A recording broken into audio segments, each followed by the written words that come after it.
Hello everyone, welcome to Rita's kitchen. Today I will be making a chicken biryani.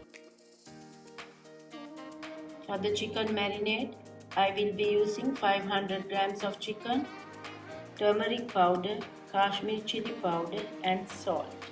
I will be cooking basmati rice with cinnamon stick, salt, cinnamon leaves.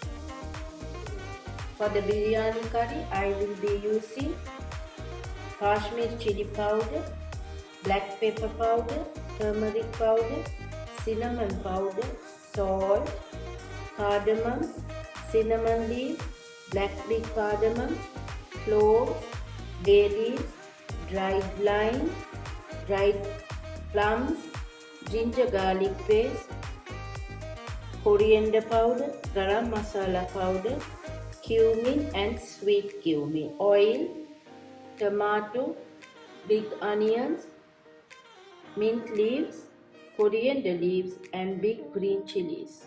For the final garnish, we need onions, cashew nuts and coriander leaves.